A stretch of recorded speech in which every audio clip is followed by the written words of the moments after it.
Hello, passionate developers. Recently, I watched a video by Kathy Sierra in which she talked about how do you improve your learning like a human and not as a humanoid or a robot. Now, that was a very interesting talk, and I thought I might bring this to you people so that you might get the benefit of it. Now, the thing is, when you are trying or as a developer, you have a lot of things that's going on for you. You need to become better at few things, and you're trying to focus on getting better at them. Now, if you look at your things to improve or the things that you are already expert at, it would look something like this. You have three blocks. Block A, which is like things you really don't know. You need to look up and you need to learn those things.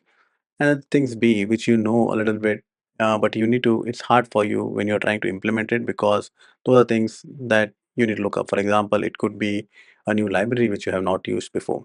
So you might know some of the methods, but you'll have to look up the documentation every time you want to implement it. And the third bit is the one that you're really good at. For example, it could be writing a for loop. You can easily write it in your sleep. So these are three, the things what you're learning can be categorized into these three parts. The expert is where you really don't have to think about it. You can just write without looking at documentation or even taxing your memory. Now, the problem here, if you look at this block B is the problem thing. If you look at it, there are a lot of items in this.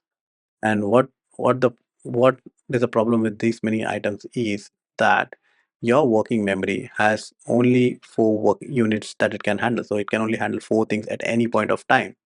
What that means is if you're doing many things, one of the things will slip out, and whatever you focus on, you will focus on. You will start becoming better at it, and then you pick up the second task. Then the one that you are becoming better at it goes back down, and then this cycle continues again and again.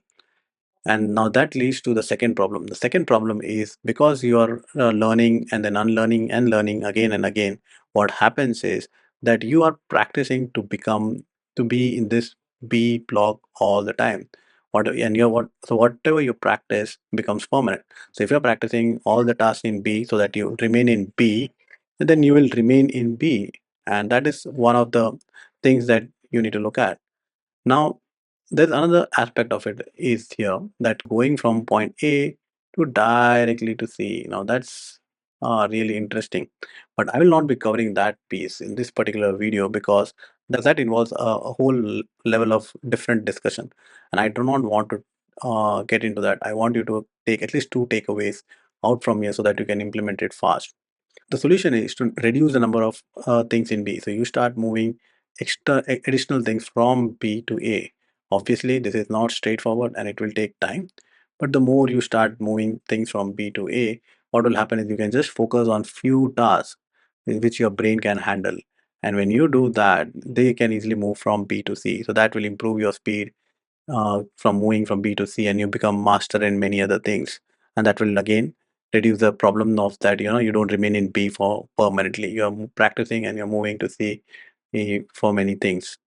The other strategy that you can do it is what I would say is you kind of split the task. So you split the task in B and you become better at that small task. For example, the this is a small task and you can try to get better at this particular task. What that means in if you're learning a new library, consider getting better at in like three methods or three functions. So what that does is you are practicing only those three functions, and which means you can easily move this small block into C and you become an expert using those three blocks. And once you become an expert for those three functions, you can then practice on the second bit. And when you practice on the second bit, that also moves to the C block, and thus you become expert. You don't remain in B for a long time, and the more you're becoming expert, the less cognitive load, and you actually can learn more, and you can become a expert much faster in this way. So those are the two main points that I want to talk about. One point is to reduce the number of tasks from this B that which are hard to do. Just move it to don't know so that you are not putting it in your working memory. Second is split the bigger task into smaller things so that you become expert in smaller things, and that way you can grow. Now, Kathy Sierra did give a very good example about this in her talk. It talks about normal people who have now never been sitting in an aircraft, but they were only taught for 2 hours of how to read the instruments. And after 2 hours, when they did a test, they could find that the way their knowledge was much better than people who were pilots with maybe 1,000 hours of flying also. So that is the power of this splitting and learning that task. So those are the two things that I covered. Now there's a third thing that what I was talking about, moving from A to C. This is requires larger bit of discussion.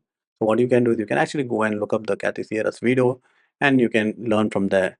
Or you have another option is where I'm organizing a mastermind where we will go through this A to C specifically with very good examples related to software engineering that would really help you to master this particular method. So if you're really interested into that, send me a DM just saying A to C, and I will let you know the details of those mastermind.